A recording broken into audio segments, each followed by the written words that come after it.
네, 기도하겠습니다. 우주 만물을 창조하시고 인류 역사를 다스려 가시는 살아계신 아버지 하나님, 아무것도 모르는 저희들에게 먼저 사랑을 베풀어 주셔서 영원한 생명을 얻게 해주심에 참으로 감사드립니다. 주님의 보혈의 피로 우리의 모든 죄를 사해 주시고 죄 없다 또 제사함을 우리에게 허락해 주신 하나님께 참으로 감사와 찬양을 드립니다. 특별히 마지막 때 저희를 구원해 주시고 교회를 허락하셨습니다. 또 복음 전할 사명을 주셨습니다. 우리 교회를 통해서 날마다 구원받는 수가 더할 수 있도록 도와주시옵소서.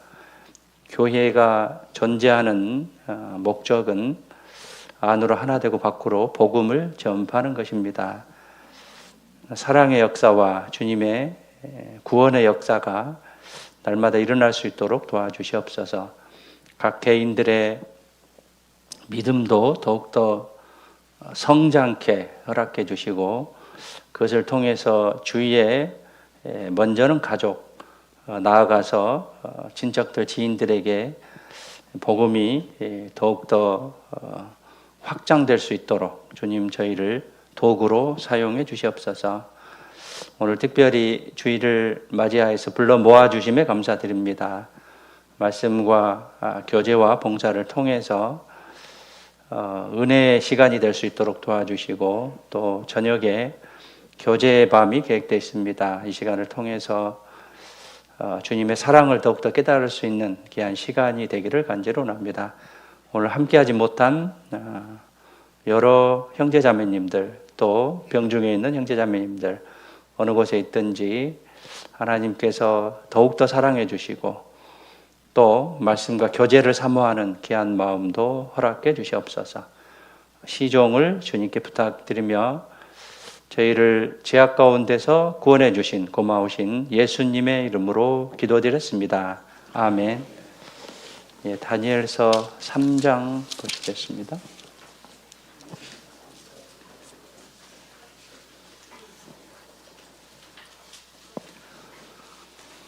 예, 다니엘서 3장 구약 1236페이지입니다. 13절부터 18절까지 제가 읽겠습니다. 느부갓네살 왕이 노하고 분하여 사드락과 메삭과 아벳느고를 끌어오라 명함에 드디어 그 사람들을 왕의 앞으로 끌어온지라. 느부갓네살이 그들에게 물어 가로되 사드락 메삭 아벳느고야 너희가 내 신을 섬기지 아니하며 내가 세운 금 신상에게 절하지 아니하니 짐짓 그리하였느냐. 이제라도 너희가 예비하였다가 언제든지 나팔과 피리와 수금과 삼현금과 양금과 생황과 및 모든 악기 소리를 듣거든 내가 만든 신상 앞에 엎드려 절하면 좋거니와 너희가 만일 절하지 아니하면 즉시 너희를 극렬히 타는 풀무 가운데 던져 넣을 것이니 능히 너희를 내 손에서 건져낼 신이 어떤 신이겠느냐. 사드락과 메삭과 아벳느고가 왕에게 대답하여 가로되 느부갓네살이여 우리가 이 일에 대하여 왕에게 대답할 필요가 없나이다. 만일 그럴 것이면 왕이여 우리가 섬기는 우리 하나님 우리를 극렬히 타는 풀무 가운데서 능히 건져내시겠고 왕의 손에서도 건져내시리다. 그리 아니하실지라도 왕이여 우리가 왕의 신들을 섬기지도 아니하고 왕이 세우신 금 신상에게 절하지도 아니할 줄을 아옵소서. 다니엘과 새 친구의 내용인데요. 다니엘이 죽음의 문 앞에 있을 때요. 하나님을 끝까지 믿는 그런 믿음을 보이셨는데 이제 18절에 보시면 그리 아니실지라도 왕이여 우리가 왕의 신들을 섬기지 아니하고 왕의 세우신 금신상에게 절하지도 아니할 줄을 아옵소서. 죽는다 하더라도 믿음을 지키겠다라고 각오를 말하고 있고, 그리 아니할지라도 그 믿음을 지키는데 하나님이 도와주실 것이다라는 그런 다니엘과 다니엘의 세 친구의 믿음을 이제 볼 수 있는데요.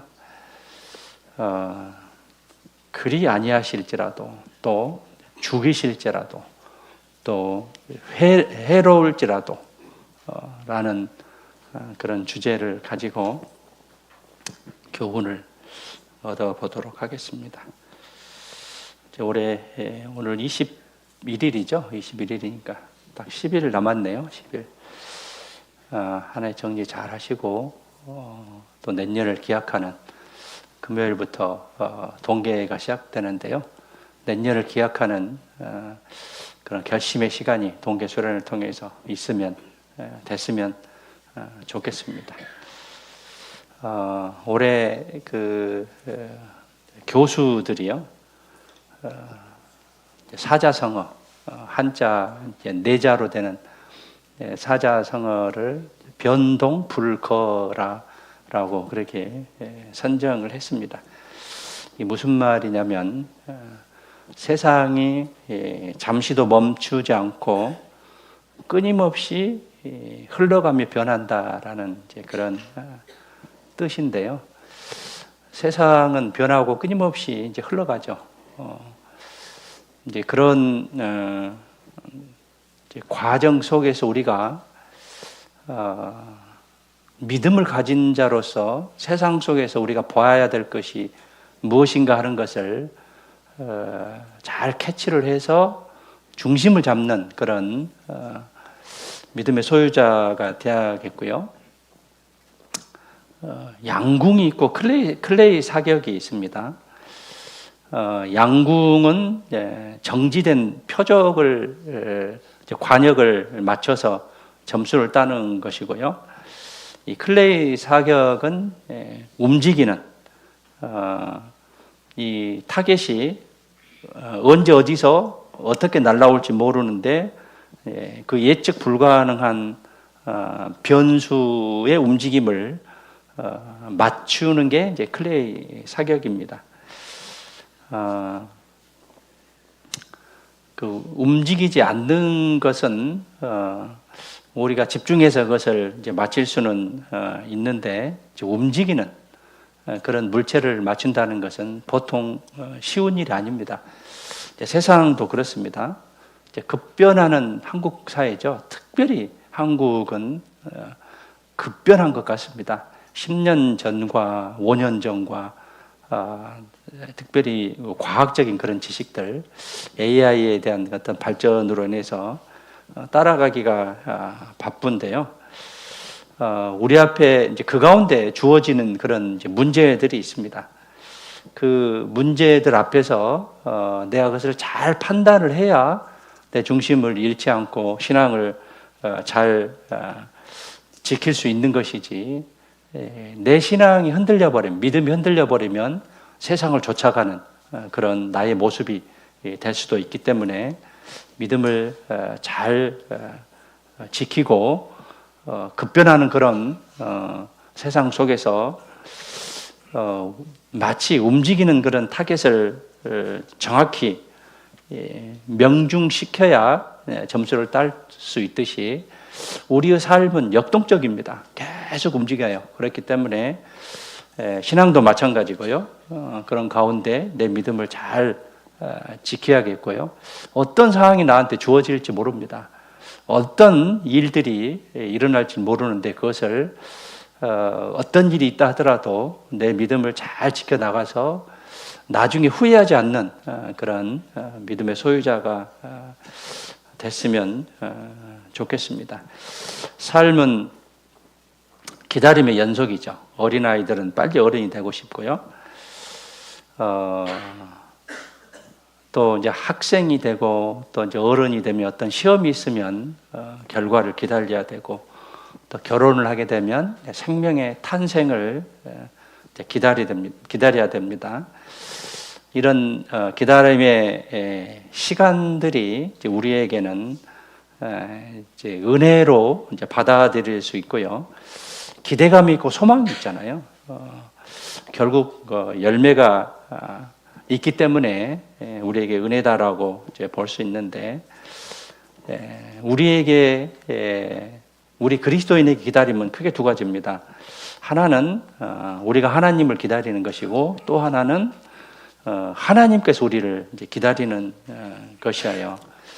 그래서 우리가 특별히 이제 하나님을 기다리고 또 하나님 우리를 기다리는데 흠없고 점없는 그런 모습으로 하나님 앞에 서야 할 것이고요.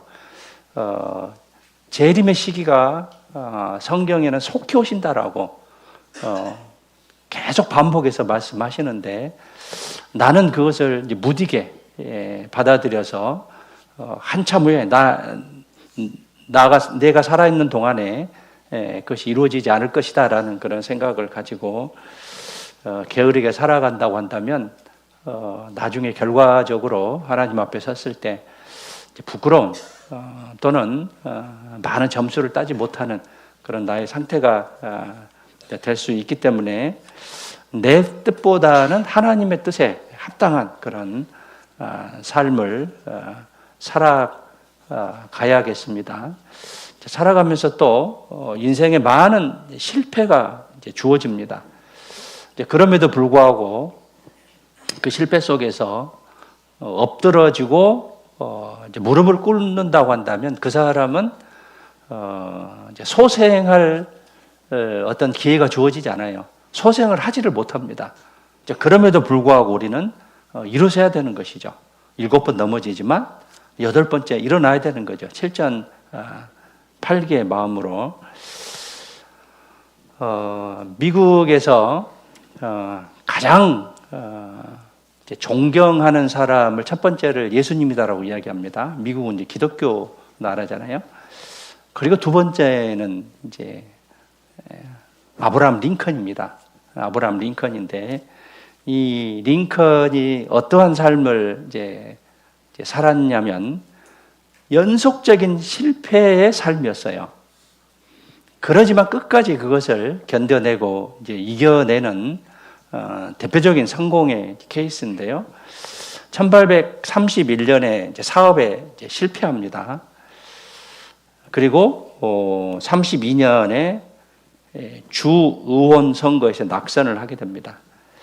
그리고 이제 33년, 1년 후에 또 사업에 실패하게 되고 34년에 주의회 의원에 당선됐는데 1년 뒤에 아내가 사망합니다.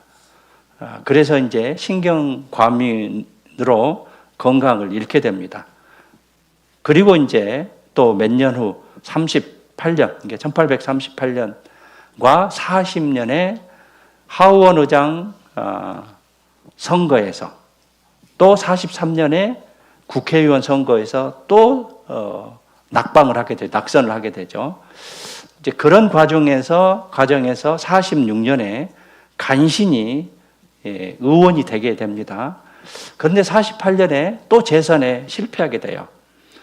그리고 55년에 1855년입니다. 상원의원 선거에서 낙선하고 56년 부통령 선거에서 또 낙선하고 58년 상원의원 선거에서도 또 패배를 하게 됩니다. 그러나 이 아브라함 링컨은 끝내 1860년에 미국의 제16대 대통령에 당선을 하게 되죠. 그래서 이 아브라함 링컨이 이런 계속적인 실패 속에서 성공할 수 있는 비결은 뭐냐면 성경이었습니다. 말씀의 힘이었어요. 그래서 이제 그런 책자도 있는데, 그 기도로 만드는 백악관 이런 이제 책도 있는데, 이 아브라함 링컨이 키가 굉장히 컸어요. 192m 가까이 됐는데 매년 책을 자기 키만큼 읽었대요. 자기 키만큼 읽었대요. 그만큼 독서도 많이 하고 그 다음에 성경도 이제 많이 이제 읽었는데 이 이제 아브라함 링컨이 이제 이렇게 이야기를 합니다. 나는 항상 할 수 있는 최선을 다했고 쉬지 않고 도전하는 것을 잊지 않았다. 쉬지 않고 도전하는 것을 잊지 않았다라고 이야기를 하고 무엇보다도 이 아브라함 링컨의 손에 들려있던 것은 성경이었습니다. 성경이 가장 큰 힘이 됐다라고 본인이 그러게 이야기를 했습니다. 그래서 미국의 두 번째로 존경하는 인물이 아브라함 링컨이에요.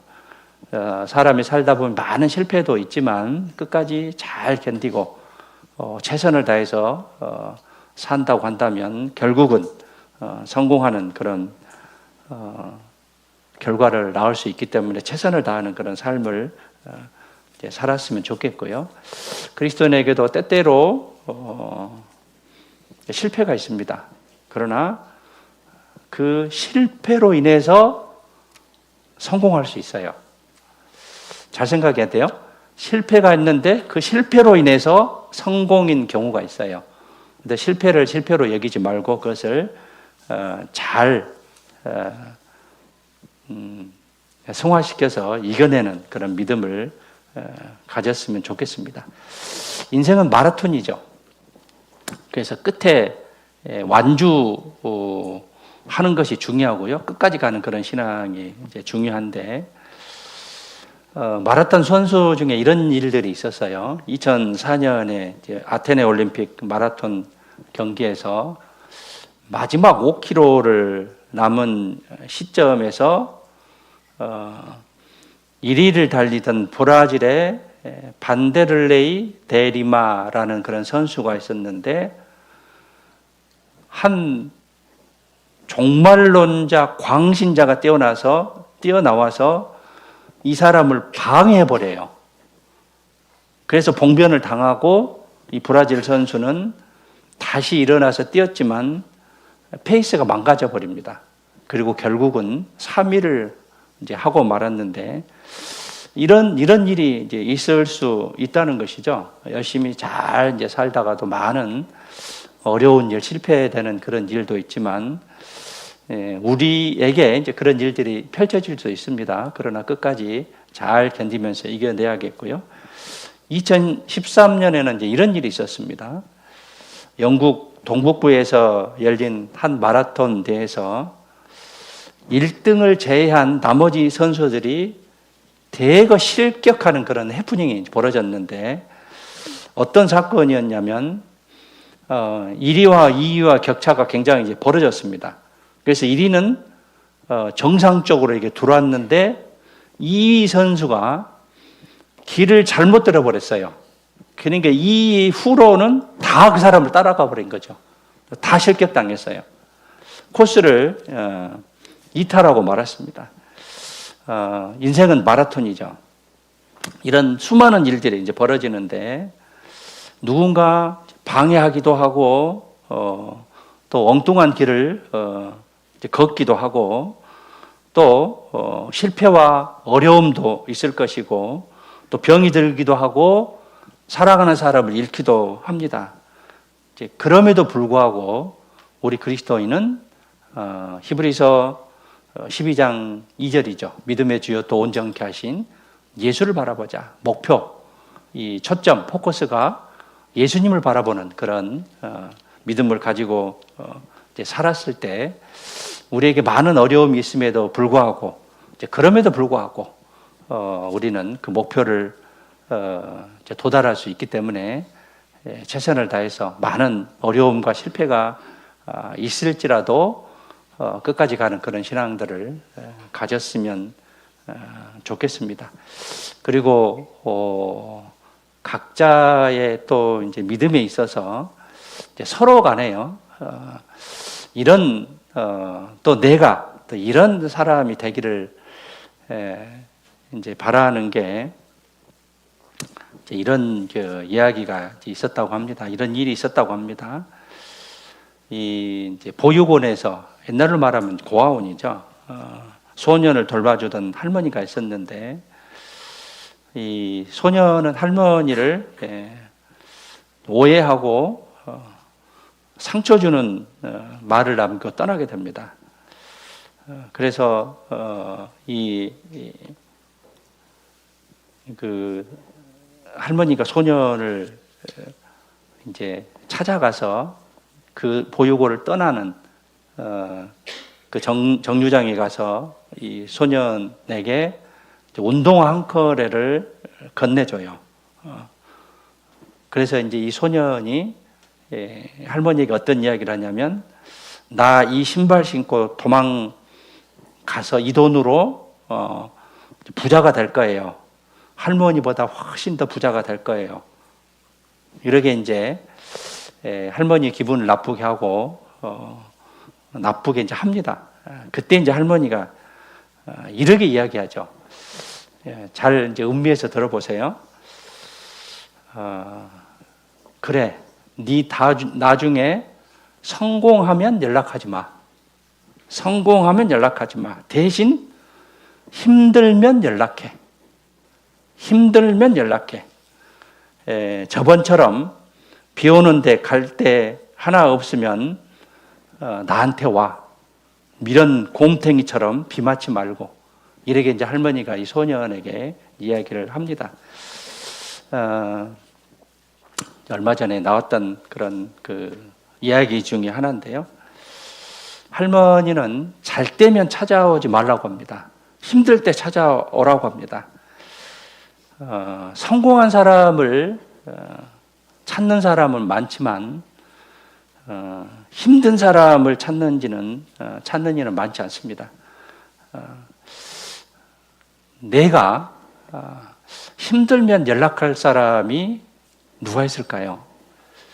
힘들면 나에게 전화 올 사람이 누가 있을까요? 같은 하나님을 믿는 사람으로서, 그리스도인으로서 힘들면 연락해. 힘들면 나한테 연락을 하는 사람이 얼마나 될까요? 또 힘들면 내가 연락하는 사람은 얼마나 될까요? 내가 힘들면 연락하는 그런 사람이 됐으면 좋겠어요. 그런 사랑을 베푸는 그런 사람이 됐으면 좋겠고요. 한 해를 이제 마감하면서 이제 많은 망감이 이제 교차하잖아요. 그래서 우리 신앙을 한번 뒤돌아보고, 많은 이제 시련과 고난과 어려움이 있으신 분도 있고 또 즐거움이 있으신 분도 있겠지만, 그럼에도 불구하고 우리가 잘 이겨내고 또 형제 자매들 간에 그런 사랑을 나눌 수 있는, 또 내가 다른 사람에게 위로가 될 수 있는 그런 그리스도인이 됐으면 좋겠습니다. 다니엘서 3장에 다시 가서요.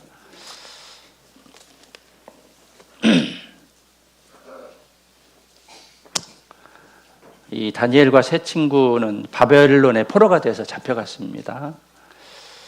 바벨론 1차 침공 시에 이제 포로로 끌려간 왕족이거나 또는 귀족 이제 소년들이었어요. 바벨론 다니엘과 세 친구는 어렸을 때 이제 포로로 잡혀갔고 죽을 때까지 흠이 없는 그런 생활을 한 그런 다니엘과 세 친구인데, 모든 믿는 자들의 본이 될 수 있다라고 볼 수 있고요.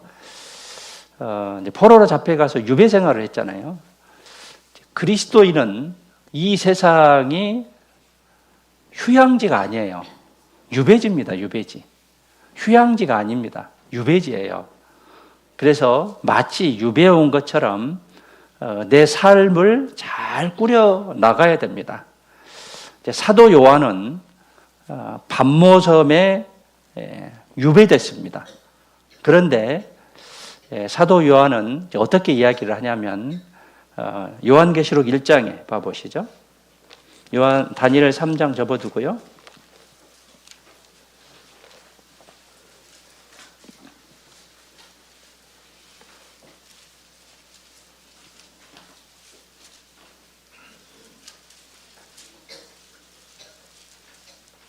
(9절에) 보시면, 요한계시록 1장 9절에 보면, 나 요한은 너희 형제요 예수 환난과 나라와 참음에 동참하는 자라. 하나님의 말씀과 예수의 증거를 인하여 밤모라 하는 섬에 있었더니.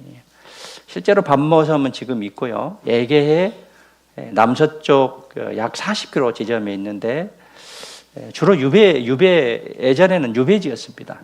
지금 약 2,500명 정도 산다고 합니다. 이 요한은 사도 요한은 유배를 밤모섬으로 유배를 이제 당했습니다. 사도 요한은 예수님의 사랑을 많이 받은 제자였습니다. 요한복음 13장 23절에 보면 마지막 만찬에서 예수님의 품에 의지하여서 누워있던 사람이 요한이었습니다. 그래서 예수님의 사랑을 가장 많이 받았다라고 볼 수 있고, 사도들 중에 순교하지 않고 가장 오래 살았던 사람입니다. 약 100세 정도 이렇게 살았다라고 볼 수 있는데, 사랑의 사도다라고 이제 부르고 있는데,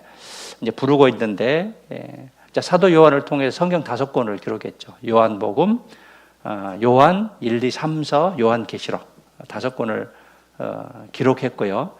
요한 1, 2, 3서에 보면 나의 자녀들아, 사랑하는 자들아, 하나님은 사랑이시라, 서로 사랑하라 라는 그런 표현들이 많이 나오고 있는데, 이 사도 요한이 가장 오래 살았지만 고난도 많이 받았어요. 로마 황제 도미티아누스가 기독교를 박해할 때 에베소 교회에서 사역을 했었는데, 그때 이제 사도 요한을 유배를 보내게 되죠. 그래서 바로 그것이 밤모섬이고, 그때 나이가 약 95세 정도 되었다고 합니다.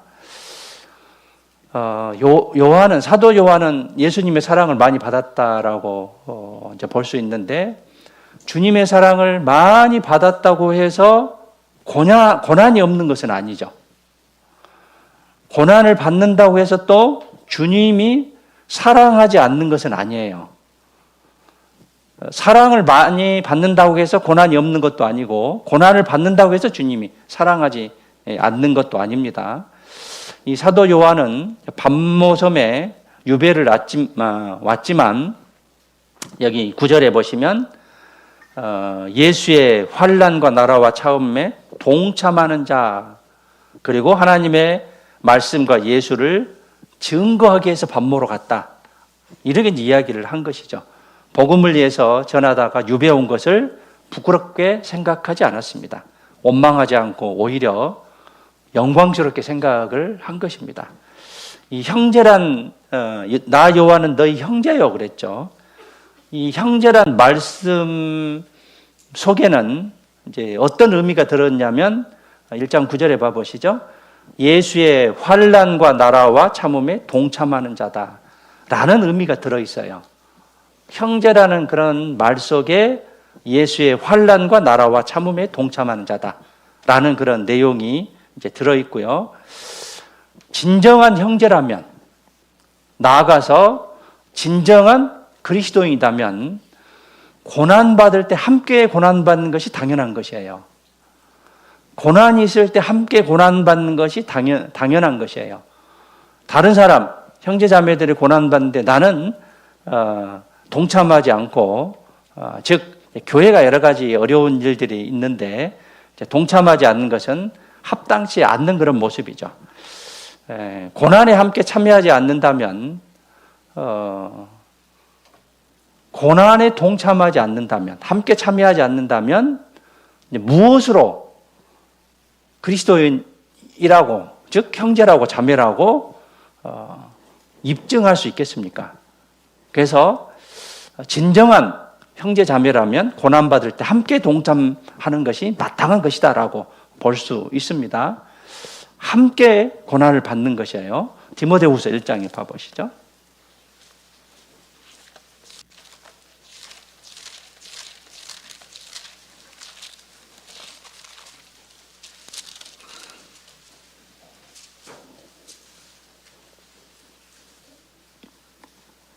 8절입니다. 디모데후서 1장 8절. 함께 읽겠습니다. 그러므로 내가 우리 주의 증거와 또는 주를 위하여 갇힌 자 된 나를 부끄러워 말고 오직 하나님의 능력을 좇아 복음과 함께 고난을 받으라. 주의 증거와 또는 그러니까 복음의 증거입니다. 주를 위하여 갇힌 자 된 나를 부끄러워하지 말라. 사도 바울이 이제 감옥에 갔는데 그래서 부끄러워하지 말고 오직 하나님의 능력을 좇아서 복음과 함께 고난을 받으라. 즉 우리에게는 반드시 고난이 주어진다. 이 고난을 잘 이겨내고 지켜냈을 때 우리는 믿음의 성장과 믿음의 승리와 또 하나님 앞에 섰을 때 칭찬받는 이런 결과를 낳을 것입니다. 성도들은, 즉 구원받은 사람들, 이 세상은 유배지와 같습니다. 그런데 세상 사람들은 휴양지나 관광지로 생각하죠. 그래서 어떻게 하면 잘 먹고 잘 살고 재미있게 놀아볼까라는 게 세상 사람들의 생각입니다. 그러나 그리스도인은 하나님 어떻게 말씀하셨냐면 택하신 족속, 왕 같은 제사장, 거룩한 나라, 소유된 백성, 이렇게 이제 표현하고 계십니다. 그래서 그리스도인들은 세상이 즐기는 휴양지가 아니에요. 마치 이 다니엘과 세 친구와 같이 포로 잡혀온 유배지와 같다라고 볼 수 있습니다. 그래서 우리도 믿음과 신앙의 절개를 지키며 이 땅에서 하나님을 증거해야 되죠. 마치 유배지에 살면서 복음의 증거를 위해서 또 고난과 함께 주님의 그 고난을 동참하는 그런 삶 가운데 우리에게 더 큰 신앙의 열매, 결과가 나타나기를 하나님께서는 원하실 겁니다. 이 다니엘서 3장으로 다시 가서요. 느부갓네 2장에 이제 느부갓네살이 큰 꿈을 꾸죠. 그런데 당시에 유명한 술국과 박사들이 해석을 하지 못합니다. 그래서 이 시대 장관이 다니엘을 데리고 가서 한 사람을 얻었나이다. 그래서 이 다니엘의 꿈을 이제 해석하게 됩니다. 그리고 이제 금 신상을 이제 만들게 되는데 이 느부갓네살 왕이 이 신상을 만드는데 머리만 금이었어요. 그래서 이 느부갓네살 왕은 하나님의 말씀을 제대로 받아들이지 않았고 당시 바벨론 왕이 영원하기를 바랐습니다. 이제 그렇지만 결국은 바벨론은 멸망하게 됩니다. 하나님의 말씀대로 멸망하게 되고 이 바벨론은 무엇을 의미하냐면 이 세상에서 사단이 세운 어떤 체제다라고 그렇게 이제 볼 수 있는데 이 바벨론은 하나의 도시나 제국 이상의 의미가 아니라 사단이 만드는 어떤 체제 또는 나라 이것을 설명할 수가 있고요. 바벨론은 창세기 10장에서부터 시작이 됩니다.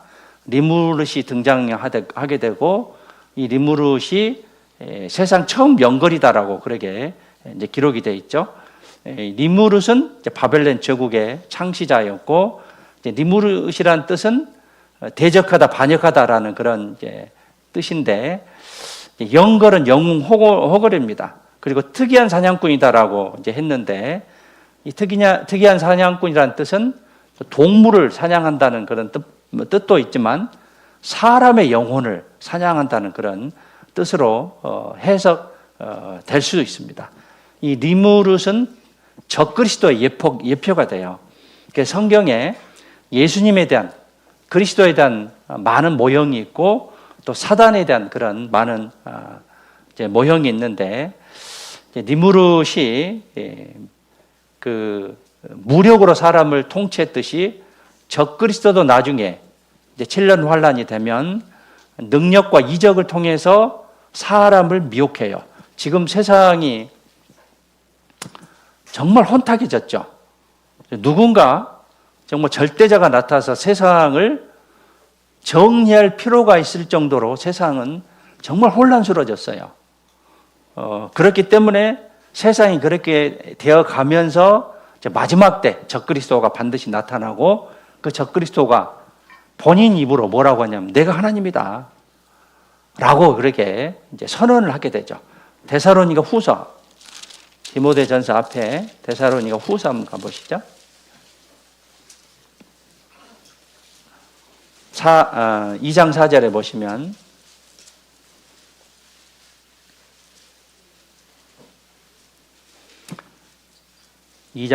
보시면 저는 대적하는 자라. 저는 적그리스도를 가리킵니다. 대적한다. 대적하다는 영어로 against인데요. 대적하는 자라. 범사에 일컫는 하나님이나 숭배함을 받는 자 위에 뛰어나 자존하여 하나님 성전에 앉아 자기를 보여 하나님이라 하시느니라. 적그리스도가 내가 하나님이다 라고 등장을 하게 되죠.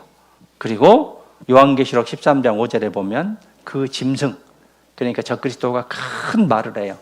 내가 하나님이다. 참남된 말하는 입을 받고 42달, 3년 반을 일할 권세를 주게 되죠. 그래서 7년 환란 때 전 3년 반은 거짓 평화죠. 그리고 후 3년 반은 적그리스도가 통치하는.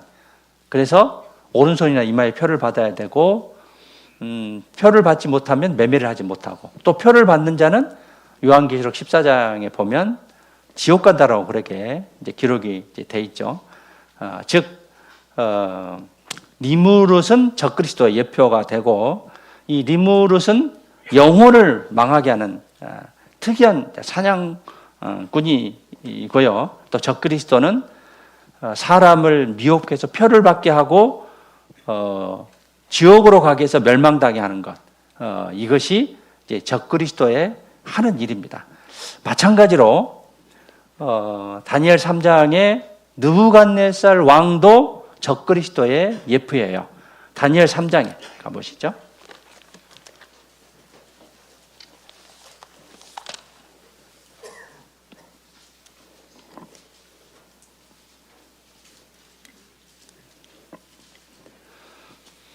다니엘 3장 1절입니다.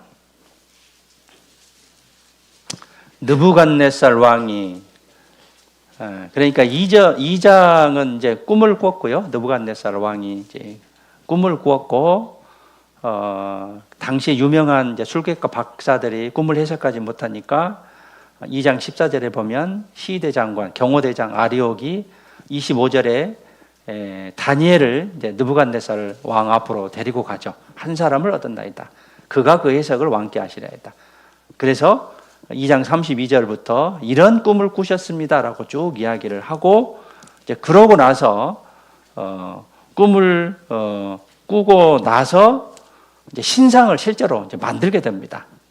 3장 1절에 가보시죠.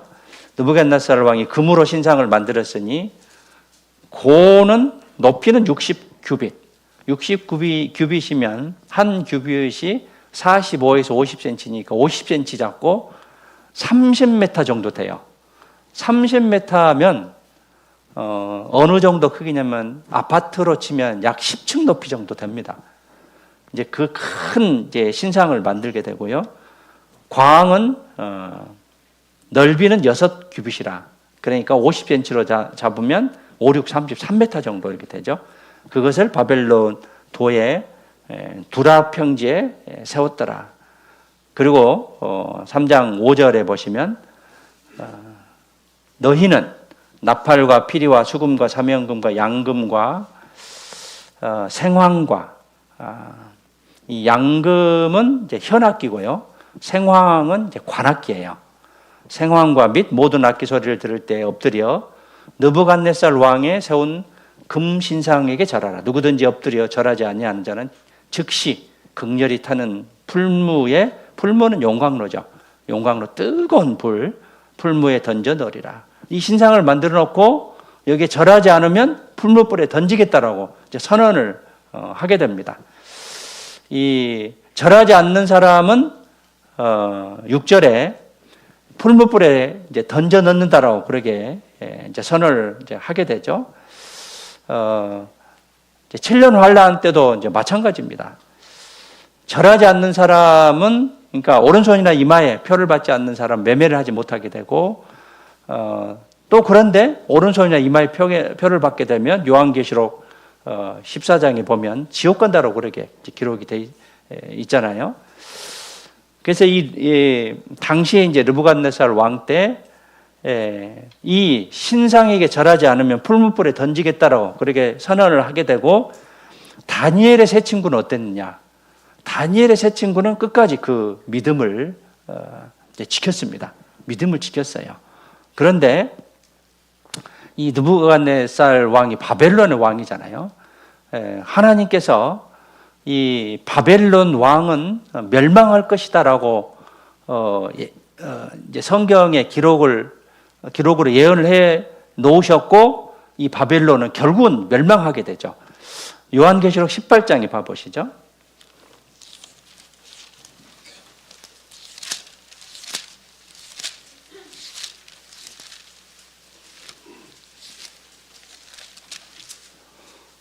이 절에 보시면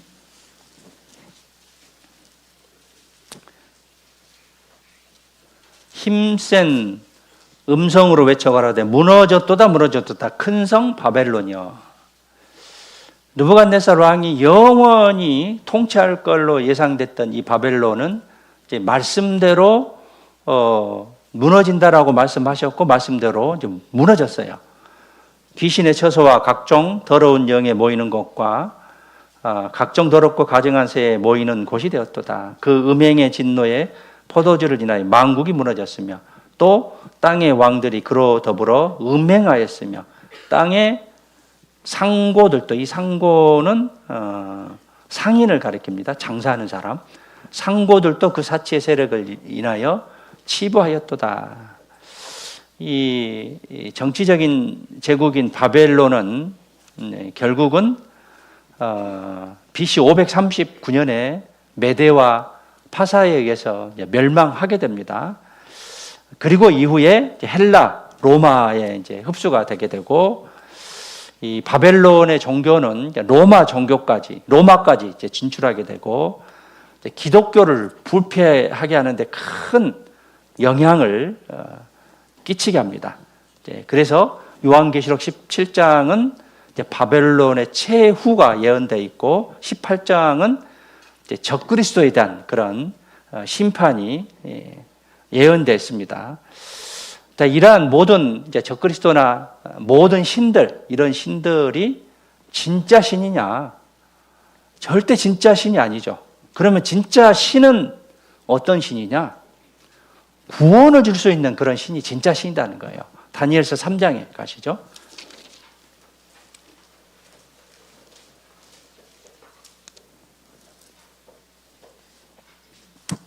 그래서 이 다니엘과 이제 세 친구 사드락, 메삭, 아벳느고가 그 신상에게 절을 하지 않게 되죠. 그래서 13절에 보시면 3장 13절 느부갓네살 왕이 노하고 분하여 사드락과 메삭과 아벳느고를 끌어오라 명하매 드디어 그 사람들을 왕의 앞으로 끌어온지라. 느부갓네살이 그들에게 물어가로되 사드락, 메삭, 아벳느고야, 너희가 내 신을 섬기지 아니하며 내가 세운 금 신상에게 절하지 아니하니 짐짓은 의도적으로라는 뜻이에요. 목적을 가지고 그리하였느냐? 이제라도 너희가 예비하였다가 언제든지 나팔과 피리와 수금과 삼현금과 양금과 생화금과 및 모든 악기 소리를 듣거든 내가 만든 신상 앞에 엎드려 절하면 좋거니와 너희가 만일 절하지 아니하면 즉시 너희를 극렬히 타는 풀무 가운데 던져 넣을 그 능히 너희를 내 손에서 건져낼 신이 어떤 신이겠느냐 라고 이제 회유를 하게 되죠. 절해라. 그러면 너희들 죽지 않을 것이다. 그런데 이제 16절에 사드락과 메삭과 아벳느고 이 다니엘의 세 친구는 그것을 거절하게 되죠. 믿음을 끝까지 지켜요. 16절에 사드락과 메삭과 아벳느고가 왕에게 대답하여 가로되 느부갓네살이여 우리가 이 일에 대하여 왕에게 대답할 필요가 없나이다. 변호할 필요가 없나이다. 우리는 믿음을 지키겠다는 거예요. 금신상에게, 이 신상에게 절을 하지 않겠다는 그런 선언을 하게 됩니다. 만일 그럴 것이면 17절입니다. 왕이여 우리가 섬기는 우리 하나님이 우리를 극렬히 타는 풀무 가운데서 능히 건져내시겠고 왕의 손에서도 건져내시리다. 왕이 우리를 던진다 하더라도 하나님께서 우리를 건져내실 것입니다라고 그러게 이제 답을 하죠. 대답을 합니다. 18절에 그리 아니하실지라도, 만약에 그리 아니한다 하더라도 왕이여 우리가 거기서 죽는다, 하나님이 건져주지 않는다 하더라도 왕이여 우리가 왕의 신들을 섬기지 아니하고 왕의 세우신 금신상에게 절하지도 아니할 줄을 아옵소서. 하나님이 건져주시겠지만 그렇지 아니한다 하더라도 우리는 그 믿음을 지키겠다는 것이죠. 이게 이제 그리 아니하실지라도의 신앙이에요. 우리에게 많은 어려움들이 있고 고난과 핍박이 있을 겁니다. 그렇지만 내가 믿음을 지키느냐 지키지 않느냐에 따라 내 믿음이 끝까지 갈 수도 있고 가지 못할 수도 있어요. 이 세상의 진정한 신이 누구입니까? 진정한 신은 구원의 능력이 있어야 돼요. 구원의 능력이 없다고 한다면 그건 진정한 신이 아니에요. 사람에게는 영혼을 사모하는 마음이 있죠. 양심이 있죠. 정교심이 있죠. 왜냐하면 대상이 있기 때문에.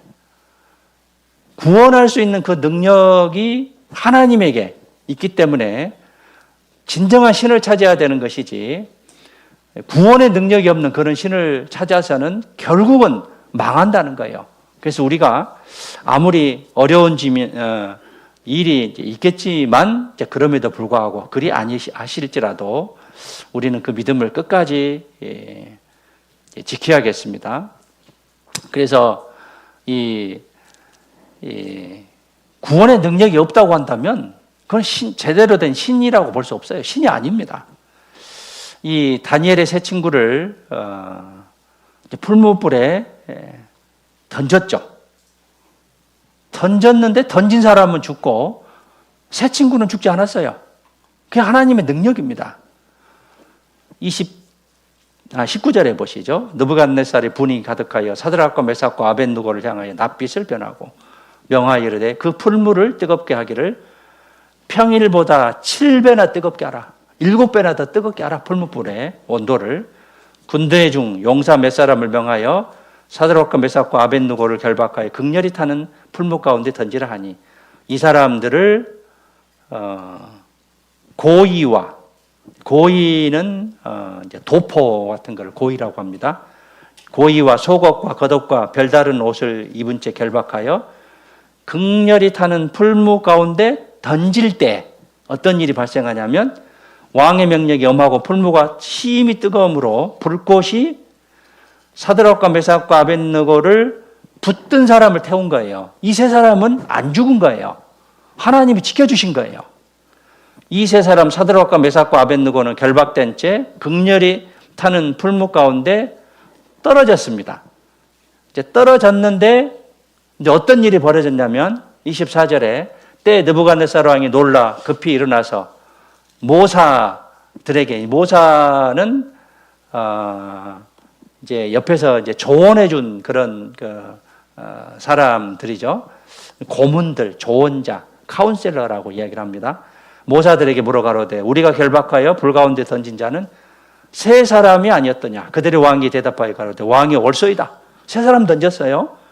근데 25절에 왕이 또 말하여 가로되 내가 보니 결박되지 아니한 네 사람이 불 가운데 다니는데 상하지도 아니하고 그 넷째의 모양은 신들의 아들과 같도다. 넷째가 누굴까요? 넷째가 예수님이에요. 예수님이 함께 계신 거예요. 하나님 지켜주신 거예요. 그 고난 속에서 믿음을 지키느냐 지키지 않느냐. 지키면 하나님이 함께 지켜주셔요. 동참해 주셔요. 근데 지키지 않으면 그 믿음은 정말 나락으로 떨어지고 하나님께 큰 책망. 또 우리의 신앙은 결국은 실격자가 되는, 즉 실격자가 되는 것이 구원을 이룬다는 것이 아니고 하나님께 크게 책망받는 그런 결과를 낳을 수 있기 때문에 끝까지 그 믿음을 잘 지켜야겠고요. 그래서 그 신앙을 그리 아니하실지라도의 신앙이다라고 이야기를 합니다. 26절에 느부갓네살이 극렬히 타는 풀무 아구 가운 가까이 가서 불러 가로되 지극히 높으신 하나님의 종. 이제 느부갓네살 왕이 마음이 바뀌죠. 바뀌는데 실은 진정한 회개가 아니에요. 이 느부갓네살이 진정한 회개가 아닙니다. 26절 중간에 지극히 높으신 하나님의 종 사드락 메삭 아벳느고야 나와서 이리로 오라 하매 사드락과 메삭과 아벳느고가 불 가운데서 나온지라. 방백과 수령과 도백과 왕의 모사들이 모여 이 사람들을 본즉 불이 능히 그 몸을 해하지 못하였고 머리털도 그스리지 아니하였고 고이 빛도 고이는 이제 도포라겠죠. 도포 같은 거 겉에 입는 옷입니다. 변하지 아니하였고 불탄 냄새도 없었더라. 느부갓네살이 말하여 가로되 사드락과 메삭과 아벳느고의 하나님을 찬송할지어다. 이제 마음을 돌이키죠. 근데 뒤에 가면 이 느부갓네살 왕이 진정한 회개가 아니었어요. 자, 여기서 우리가 생각해 이제 볼 필요가 있는 게, 자, 구원을 받았는데 잘 생각해 보세요. 나를 생각해 볼 수도 있고 또 옆에 가족 또는 옆에 사람을 생각해 볼 수 있어요. 구원을 받았다고 하는데 진정한 회개가 없어요. 진정한 깨달음이 없어요. 영원한 속죄가 없어요. 이것은 확실한 믿음이다라고, 구원받은 사람이다라고 볼 수 없어요. 로마서 10장 10절에 사람이 마음으로 믿어 의에 이르고 입으로 시인하여 구원에 이르니라. 믿어 시인하여가 현재 수동태입니다. 믿어지는, 시인되어지는 그런 믿음이 돼야 돼요. 그런데 내가 자꾸 믿으려고 하는, 시인하려고 하는 그런 믿음을 가지고 있다고 한다면 이것은 정확한 구원이다라고 볼 수 없어요. 그건 수박 거달기식이에요. 결국은 하나님 앞에서 떨어질 겁니다. 하나님 나라에 가지 못합니다. 그래서 내 믿음에 대해서 나는 집회 말씀 들을 때마다 계속 확인하고 또 확인하고 지속적, 반복적, 습관적으로 확인하고 또 확인해야 돼요. 이 느부갓네살은 이 모습을 보고 하나님을 찬송하죠. 사드락 메삭과 아벳느고의 하나님을 찬송하죠. 이게 진정한 뒤에 이제 내용을 보면 진정한 회개가 아니었습니다. 잠시의 회개였어요. 그러니까 말씀을 듣고 어떤 사람은 구원받았다라고 하는데 생활에 변화가 없습니다. 새로운 피조물이고 새 것이 되면 반드시 변화가 되게 돼 있어요. 그런데 변화가 되지 않는다는 것은 그것은 하나님의 자녀인지에 대해서 자기가 스스로 그것을 확인하고 또 확인하셔야 됩니다. 옆에서 말하면 문제가 되잖아요. 자기 스스로 그것을 확인할 필요가 있습니다. 그가 그 사자를 보내사 자기를 의뢰하고 그 몸을 버려서 왕의 명을 거역하고 그 하나님 밖에는 다른 신을 섬기지 아니하며 그에게 절하지 아니한 종들을 구원하셨도다. 그러므로 내가 이제 조서를 내리노니 각 백성과 각 나라와 각 방언하는 자가 무릇 사드락과 메삭과 아벳느고의 하나님께 설만이 말을, 설만이는 경솔하게 욕되게 오만 무례하게라는 뜻입니다. 설만이 말하거든 그 몸을 쪼개고 그 집으로 걸음터를 삼을지니 이는 이같이 사람을 구원할 다른 신이 없음이라 하고 왕이 드디어 사드락과 메삭과 아벳느고를 바벨론도에서 더욱 높이니라. 믿음을 지켰기 때문에 믿음의 결과로서 더 높여지는 그런 다니엘과 세 친구를 볼 수 있습니다. 6장 27절 한번 봐보시죠.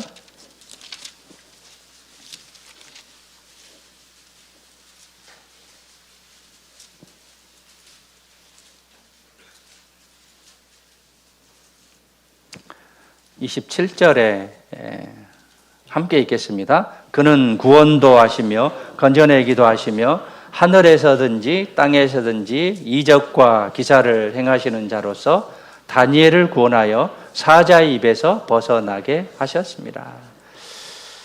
하나님만 구원도 하시고 건져내기도 하시고 또 이적과 기적을 행하십니다. 다니엘을 구원했는데요, 하나님만 가능하신 분이에요. 구원의 능력이 있어야 진짜 신이다라고 볼 수 있습니다. 아까 다니엘서 3장의 느부갓네살 왕은 회개한 것처럼 이제 보이지만 실제로는 진정한 회개를 하지 않았습니다. 진정한 회개는 전 인격적인 변화다라고 볼 수 있어요. 그러니까 새로운 피조물, 영어로 뉴 크리에이션인데 새로운 창조물입니다. 창조물. 새로 창조됐기 때문에 새로운 것을 위해서 변화되는, 추구하는 그런 변화가 수반돼야 되는데, 구원을 받았음에도 불구하고 과거 것을 계속적으로 추구하고 즐거워하고 버리지 않는 그런 마음을 가지고 있다고 한다면 그것은 구원을 의심해 봐야 돼요. 전혀 다른 그런 피조물이, 새로운 피조물이 된 것이에요.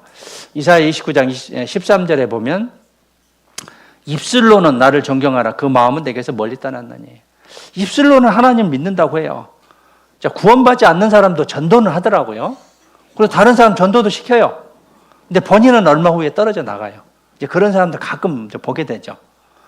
나 누구를 통해서 구원받았는데 그 사람은 교회에 없어요.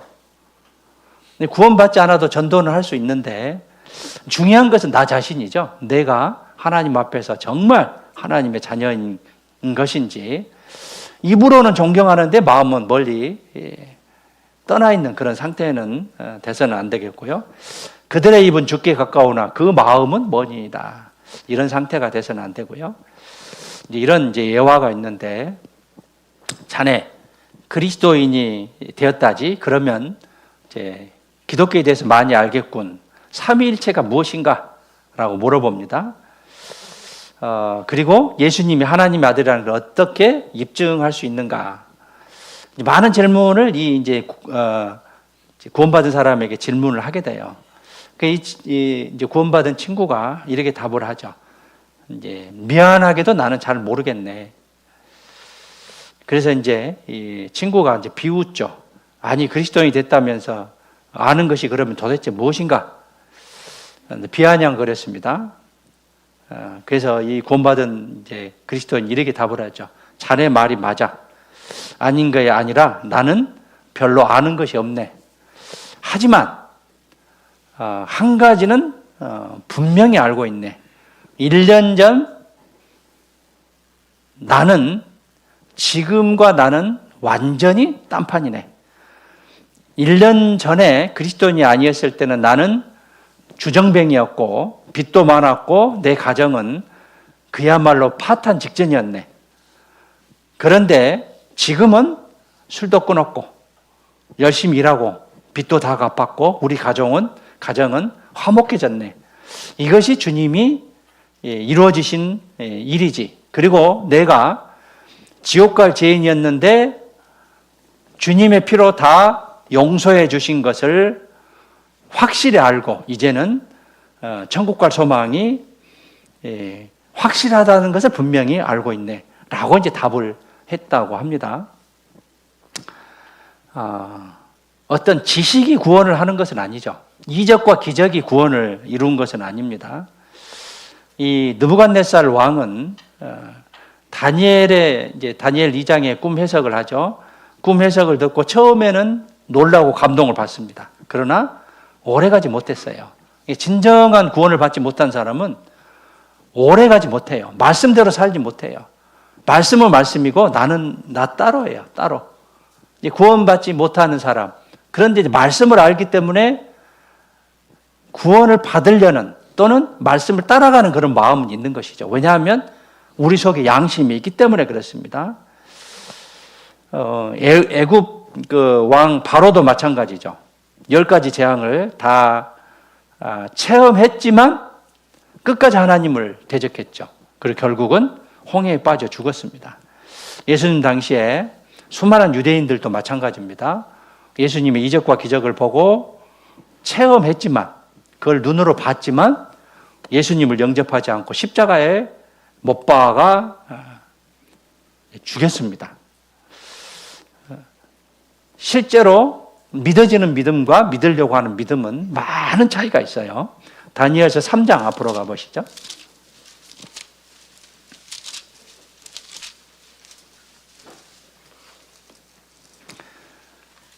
그런데 세상은 많은 비난과 핍박과 우리를 뒤흔듭니다. 8절에 봐보시죠. 그때 어떤 갈대아 사람들이, 갈대아는 바벨로니아입니다. 나와 유다 사람들을 참수하니라. 그들이 르부갓네살 왕이여 고하여 가로되 왕이여 만세수를 앞서서 왕이여 왕이 명령을 내리사 무릇 사람마다 나팔과 피리와 수금과 사명금과 양금과 생황과 및 모든 악기 소리를 듣거든 엎드려 금 신상에게 절할 것이라.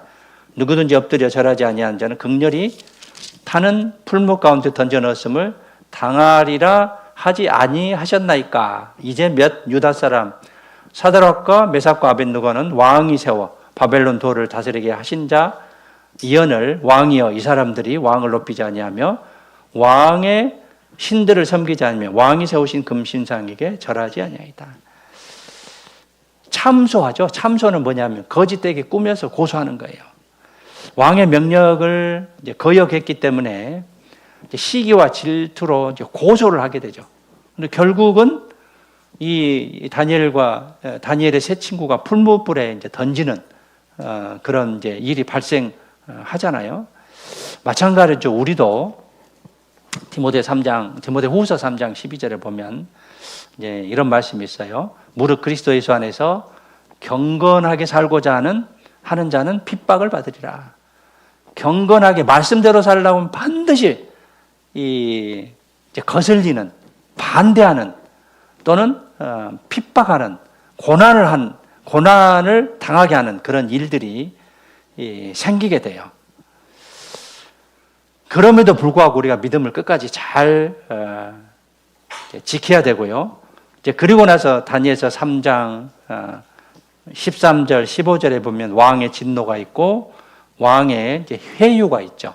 이제 그렇지만 세 친구는 끝까지 그 믿음을 지키게 됩니다. 이제 사단은 마찬가지로 위협도 하고 회유도 하죠. 모세가 출애굽 당시에 이제 바로가 여러 번 타협을 하죠. 특별히 4번의 타협인데, 첫 번째는 뭐냐면 이 땅에서 희생을 드리라, 제사를 드리라고 합니다. 이것은 이제 어떤 말이냐면 세속적인 종교 생활을 해라. 마음으로 믿고 표시내지 마. 그냥 교회만 다녀. 표시내지 말고 그냥 교회만 다녀. 그리고 두 번째는 뭐냐면 너무 멀리는 가지 마. 융통성 있게 믿어라. 적당히 해라. 가까운 데 다녀라. 주일에만 나가라. 이런 뜻이에요. 멀리 가지 말라는 그런 뜻은. 그래서 교회에 구원을 받았다고 하지만 가까운 교회에 나아가는 그런 사람들도 있죠. 그래서 인정줄을 끊지 못하는, 세상줄을 끊지 못하는, 가까운 데 다니지 굳이 그 교회만 교회냐라고 그러게 이제 이야기하는 경우가 너무 멀리는 가지 마라. 학생들 이제 그 아이들 공부 잘 시켜서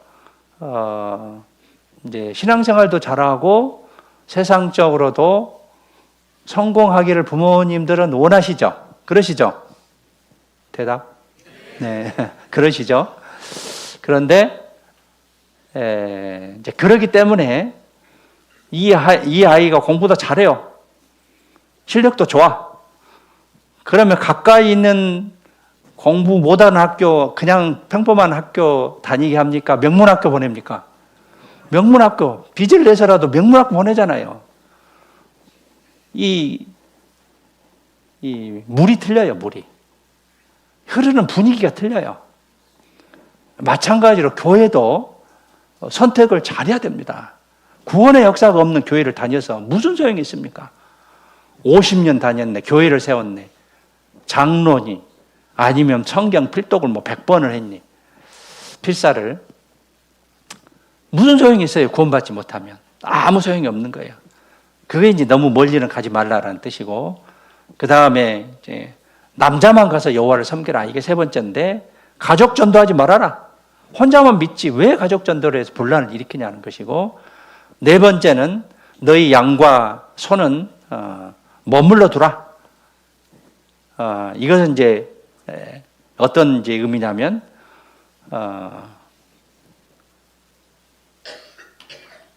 돈은 안 된다. 집안 망한다. 물질로 전도를 방해해요. 하나님 정말 정상적으로 믿어서 망한 사람 한 명도 없습니다. 오히려 더 축복받았어요. 하나님에 대한 법칙은 그 마태복음 6장 33절에요. 너희는 먼저 그의 나라와 그의 의의를 구하라. 그리하면 이 모든 것을 너희에게 주시라 했어요. 먼저 드리는 거예요. 그러면 하나님이 주신다라고 약속을 하셨습니다. 우리는 11조를 하는 게요. 9개는 내 것이고 1개는 하나님 것이 아니고 10개는 하나님의 것인데 표시로 1개를 드리는 거예요. 감사의 마음으로. 구원해 줬기 때문에 드리는 거예요. 그래서 너희 양과 소는 머물러 두라. 물질로 전도를 방해하는 게 이게 이제 그 바로가 주장하는 네 가지인데 이제 우리는 그러한 그 마귀의 계략, 책략들을 이겨내야 할 것입니다. 다니엘 3장 18절에 가서요.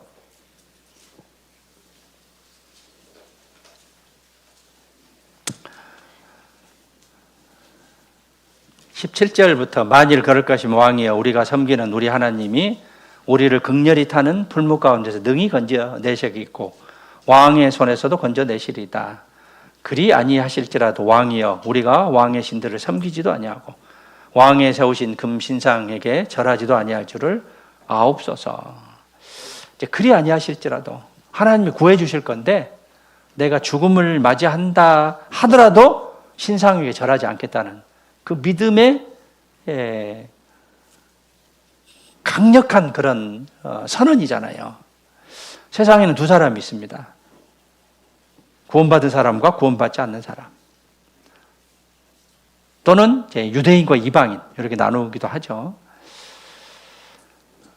우리는 하나님의 사람이에요. 그리스도인입니다. 그리스도인. 그러면 그리스도인은 무슨 법을 따라야 되냐면 그리스도의 법을 따라야 돼요. 우리는 율법에서 해방됐습니다. 죽음의 권세에서 해방됐고 또 율법에서 지켜야 된다. 율법을 지켜서 천국 간다는 그 율법의 제한 속에서 해방됐어요. 그렇지만 하나님의 법 안에 그리스도의 법 아래는 있는 거예요. 그것이 이제 생활 구원의 이제 모습이고 이 세상에도 이제 법의 종류가 있죠. 제일 상위법은 헌법이에요. 그 다음에 법률이고, 그 다음에 명령이고, 그 다음에 조례고, 그 다음에 규칙이에요. 법률, 명령, 조례, 규칙이 아무리 이게 많은 내용을 준다 하더라도 헌법이 나서면 헌법보다는 더 아래의 법, 하위법입니다. 마찬가지로 우리에게도 세상에 많은 법이 있지만 가장 최고의 법, 상위의 법은 하나님의 법입니다. 이 말씀이에요, 말씀. 말씀입니다. 세상에서도 마찬가지입니다. 로마서 13장 1절에 보면 각 사람은 위에 있는 권세들이 굴복하라고 했습니다. 권세는 하나님께로부터 나지 않음이 없나니 모든 권세는 다 하나님이 정하신 거라고 했습니다. 그래서 하나님의 법을 세상의 법도 어기지 말라고 했습니다. 하나님의 법이 가장 우월하다는 것을 우리가 알아야 되고 우리가 추구해야 될 그런 목표의 세 가지, 이것이 세 가지 오늘 강조드릴 말씀인데 첫 번째는 그리 아니하실지라도 이런 이제 이유를 이제 붙이죠. 그러나, 그런데, 이런 조건을 붙이는 그런 신앙은 합당한 그런 신앙이 아니다는 거예요. 무엇을 해 주시면 하겠습니다. 이 문제 해결을 안 해 주시면 못합니다. 라는 것은 잘못됐다는 거예요. 우리에게 살아가는데 이해할 수 없는 고통과 시련이 올 것입니다. 나 정말 열심히 살았는데 시련과 환난과 고통이 와요. 그런데 우리가 지켜야 할 신앙이 뭐냐면 하나님을 믿고 의지하는 신앙이에요. 이게 절대 신앙이고 성숙한 신앙이에요. 이게 절대 신앙이고 성숙한 신앙입니다. 누가복음 5장에 보면 이 베드로가 밤새내 이 갈릴리오에서 물고기를 잡지 못했어요. 그런데 예수님이 깊은 데 가서 그물을 내리라고 하죠. 그때 베드로가 뭐라고 합니까? 말씀에 의지하여 내가 그물을 내리. 말씀에 의지하여. 말씀에 의지하여. 그래서 그물이 찢어지도록 잡았고요. 그 다음에 누가복음 1장에 봐보시죠.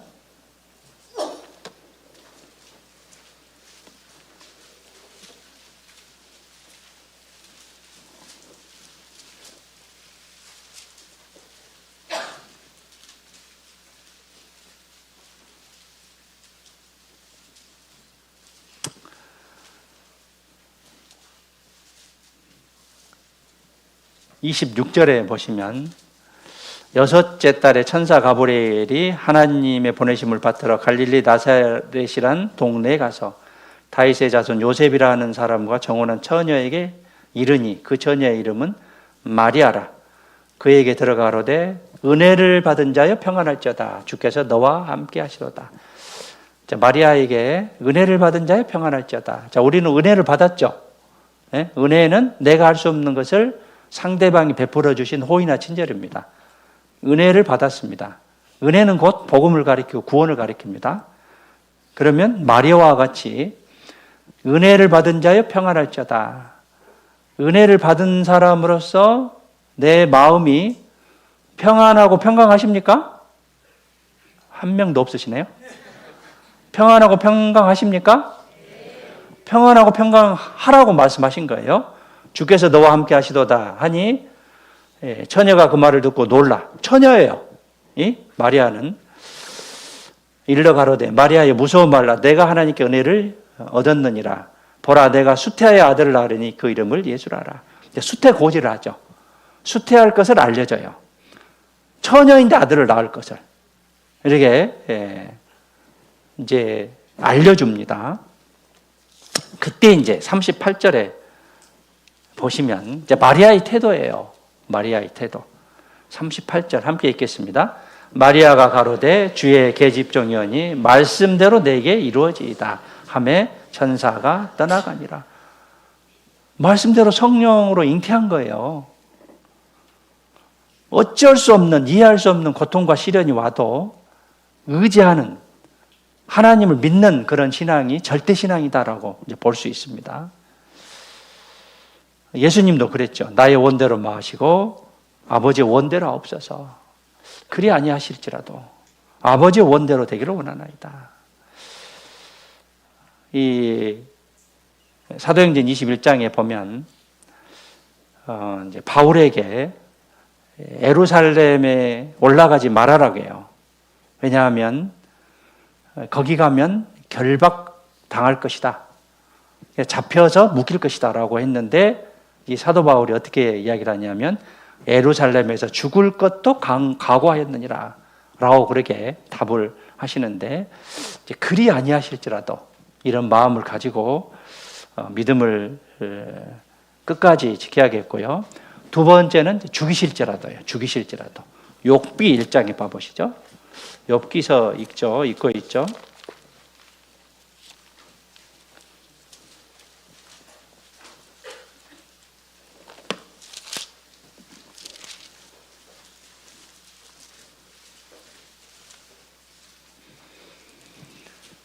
욥기 1장 21절입니다.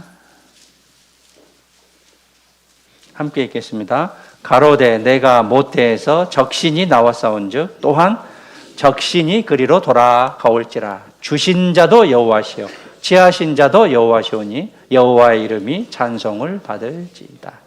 적신은 이제 불굴적자죠. 막 태어났을 때 붉은 몸으로 태어났는데 주신 자도 여호와시고 지하신 자도 여호와시에요. 그래서 욥은 당대 이제 의인이었잖아요. 많은 재산이 있었고 열 자녀가 있었는데 다 잃었습니다. 온몸이 악창이 났어요. 고통을 당했습니다. 그렇지만 끝까지 하나님을 원망하지 않았어요. 죽이실지라도 끝까지 욥과 같이 그 믿음을 지켰습니다. 욥기 13장 15절에 봐보시죠.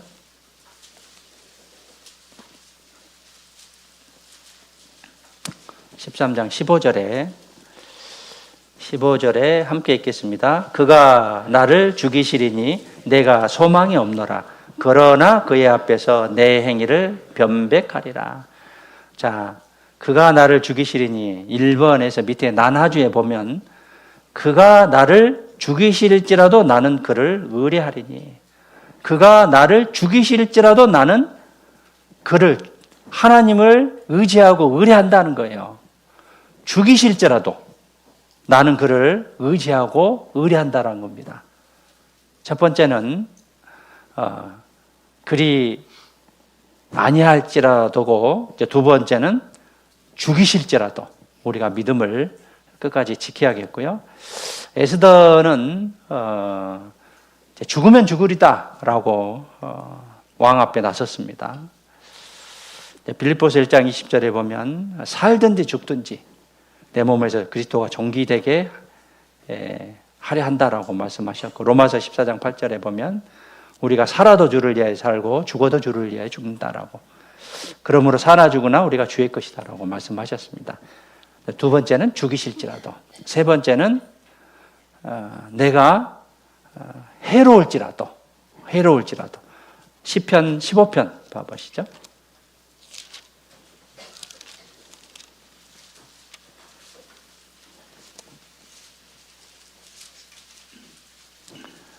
시편 15편 4절입니다. 4절 함께 읽겠습니다. 그 눈은 망령된 자를 멸시하며 여호와를 두려워하는 자를 존대하며 그 마음에 소원한 것은 해로울지라도 변치 아니하며.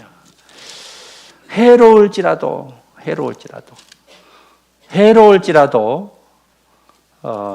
끝까지 믿음을 잘 지키는 그런 신앙이 참된 신앙이에요. 한나는 서원대로 사무엘을 하나님께 바쳤습니다. 하나님께서 신명기 23장 21절에 보면 서원하거든 갚기를 더디하지 말라고 했습니다. 각자가 마음으로 서원한 일들이 있을 거예요.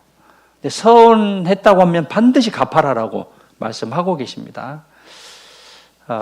그래서 세 번째, 해로울지라도, 혹시 나에게 해가 온다 하더라도, 손해가 있을지라도 끝까지 그것을 잘 이행하는 그런 참된 신앙을 가지고 끝까지 잘 믿음을 지키는 우리 모두가 됐으면 좋겠습니다.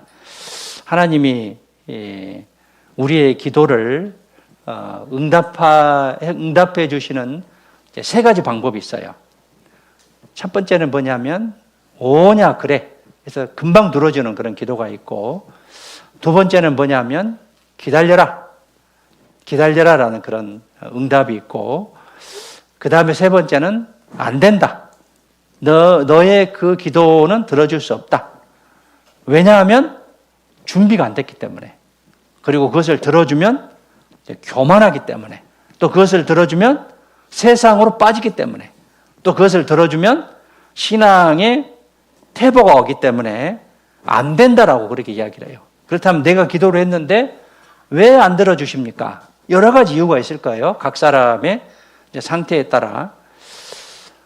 3살, 4살 된 아이에게 날카로운 식칼을 줍니까? 안 줍니까? 주면 안 되죠. 큰 사고가 날 수도 있어요. 칼을 주지 않아요. 우리 신앙은 이제 그런 위태한 그런 신앙이 있을 수 있기 때문에 하나님이 기도에 대한 응답이 쉽게 안 주어질 수도 있고 또 믿음의 정도 꼭 필요하면 주시는 경우도 있기 때문에 그것을 잘 깨달아야겠고요. 이런 신앙이 돼서는 안 돼요. 달면 삼키고 쓰면 뱉는 그런 신앙이 있어서는 결코 안 되겠습니다.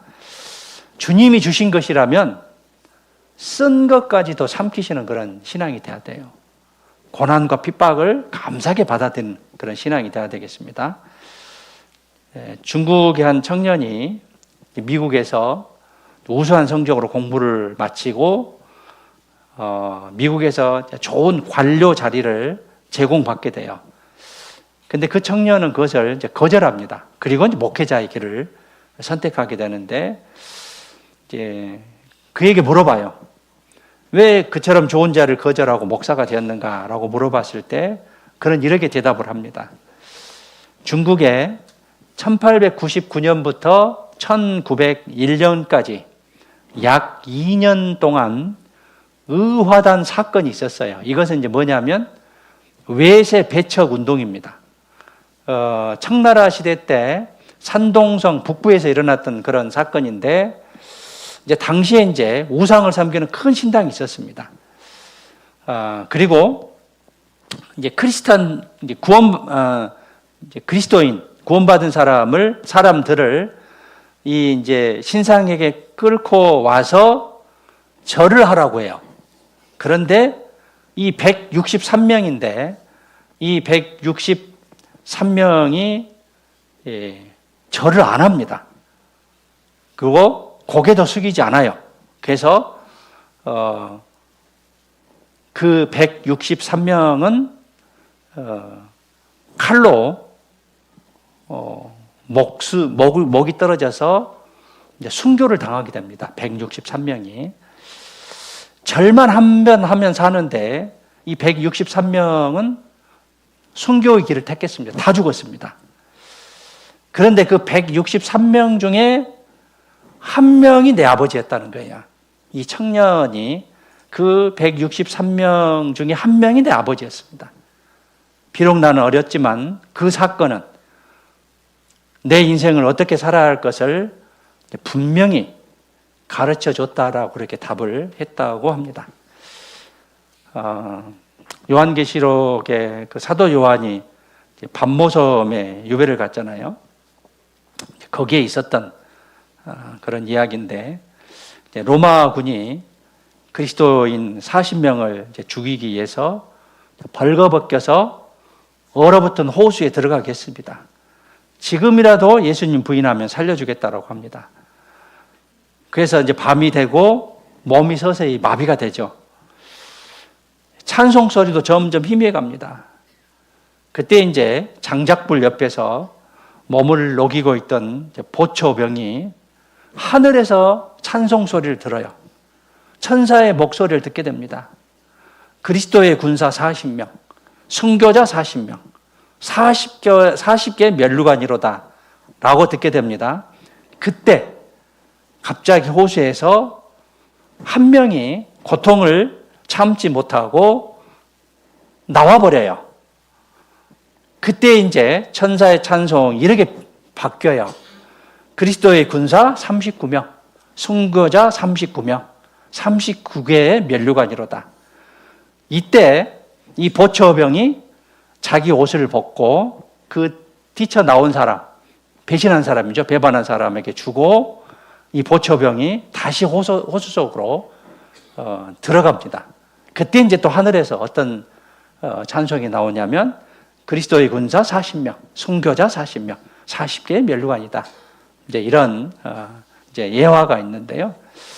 우리가 끝까지 믿는 가운데 하나님의 믿음을 지키고 또 하나님 앞에 섰을 때 부끄럽지 않는 그런 우리 자신이 됐으면 좋겠습니다. 특별히 다니엘서 3장에 그리 아니하실지라도 죽이실지라도 해로울지라도 내 믿음을 끝까지 잘 지켰으면 좋겠고요. 다니엘서 3장을 통해서 하나님의 태도는 함께 하시죠. 극렬히 타는 그런 풀무 가운데서 함께 하셨고 또 지켜주셨고, 그 다음에 결국은 다니엘서 3장 28절에 이 세 친구를 높여주셨죠. 그래서 우리에게 시련과 고난이 있을 것이고 결국은 높여주는 그런 결과가 있을 것이기 때문에 그 영광을 위해서 우리가 참고 살아가는 그런 우리 자신이 됐으면 좋겠고요. 성경에 다니엘서 3장에 가보시죠. 다니엘서 3장에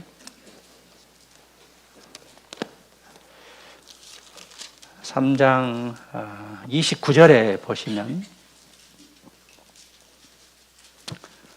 그러므로 내가 이제 조서를 내리노니 각 백성과 각 나라와 각 방언한 자가 무릇 사드락과 메삭과 아벳느고의 하나님께 설만이 말하거든 그 몸을 쪼개고 그 집으로 걸음터를 삼을지니 이는 이같이 사람을 구원할 다른 신이 없습니다. 사드락과 메삭과 아벳느고의 하나님 그랬죠. 성경에는 이런 말씀이 이제 꽤 있습니다. 아브라함과 이삭과 야곱의 하나님, 다니엘의 하나님, 예수 그리스도의 하나님. 자, 여기서 내 이름이 거기 들어가야 돼요. 누구누구의 하나님, 나의 하나님, 내 이름을 넣어서 내 믿음, 내 중심, 내 생활 이런 거를 통해서 각자 자기 이름을 넣어볼 필요가 있어요. 누구누구의 하나님, 누구누구의 하나님. 이것이 들어가서 하나님이 드러나도록 그렇게 살아가는 그런 믿음의 소유자가 됐으면 좋겠습니다. 다니엘서 3장 17절 18절 함께 읽겠습니다.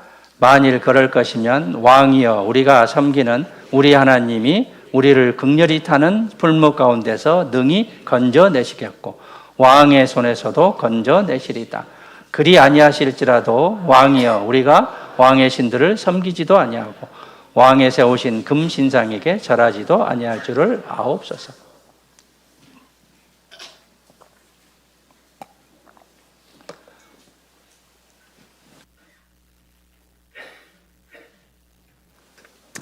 네. 그리 아니하실지라도 관한 그런 교훈들을 얻어봤고요. 예수님이 이 세상에 오신 것은 불을 땅에 던지러 오셨죠. 누가복음 12장에 봐보시죠. 마무리 말씀입니다.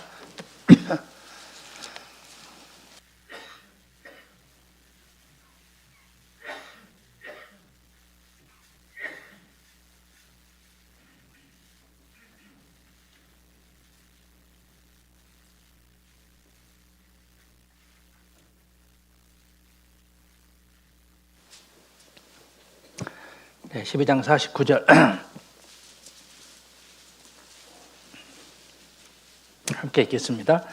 내가 불을 땅에 던지러 왔노니 이 불이 이미 붙었으면 내가 무엇을 원하랴. 자, 불은 말씀을 가리키기도 하고 성령을 가리키기도 해요. 성령의 불, 복음의 불, 사랑의 불입니다. 이것을 위해서 예수님이 오셨어요. 불을 던지러 오셨습니다. 불이 이미 붙었어요. 내가 무엇을 원하리요? 내가 무엇을 하겠느냐?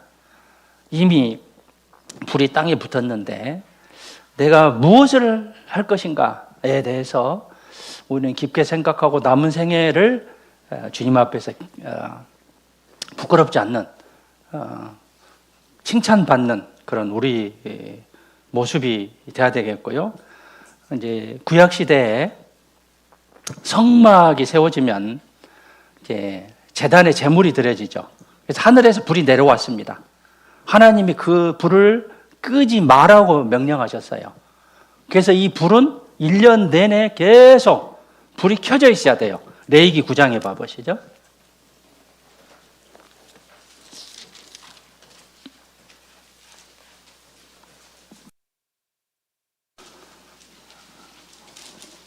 레위기 9장 23절입니다. 모세와 아론이 회막에 들어갔다가 나와서 백성에게 축복하며 여호와의 영광이 온 백성에게 나타나며 불이 여호와 앞에서 나와 단 위에 번제물과 기름을 사른지라. 온 백성이 이를 보고 소리 지르며 엎드렸더라. 여기서 크게 소리 지른 거예요. 엎드렸다는 것은 이제 땅에 얼굴을 대고 납작 엎드린 건데 하나님의 어떤 기쁨과 경외함을 이제 뜻한다라고 볼 수 있습니다. 성막의 제단의 제물이 드릴 때 하늘에 불이 내려와서 그 제물을 이제 태웠습니다. 레위기 6장에 봐보시죠. 앞으로 가보시죠. 그런데 12절에 보시면 12절, 13절 함께 읽겠습니다. 단 위의 불은 항상 피워 꺼지지 않게 할지니 제사장은 아침마다 나무를 그 위에 태우고 범죄물을 그 위에 버려놓고 화목제의 기름을 그 위에 사를지니 불은 끊이지 않고 단 위에 피워 꺼지지 않게 할지니라. 우리는 성령을 받았어요. 예수님께서 불을 땅에 던지러 오셨습니다. 이 불은 이미 붙었어요. 그래서 성령을 받았고 이 성령의 불길을 꺼서는 안 돼요. 나를 통해서, 교회를 통해서 더 잘 타도록 내가 역할을 해야 돼요. 이 불이 꺼져버리면 요한계시록 2장의 에베소 교회에게 촛대로 옮긴다라고 했죠. 불이 꺼져버리면 촛대가 옮기는 거예요. 그래서 내가 이 불이 이제 꺼지지 않도록 그 역할을 계속적으로 하셔야 돼요. 내가 놀면 안 되는 거예요. 내가 놀면 안 되는 거예요. 남이 잘하겠지? 내가 잘해야 되죠. 내가 중요한 것이죠. 나는 여호와 보시기에 존귀한 자잖아요. 그러나 깨닫지 못하는 사람 멸망하는 짐승과 같다고 했습니다. 내가 잘해야 되는 것이죠. 예수님은 불을 던지러 왔고요. 이제 그 불이 이제 붙었고 내가 무엇을 원하리요?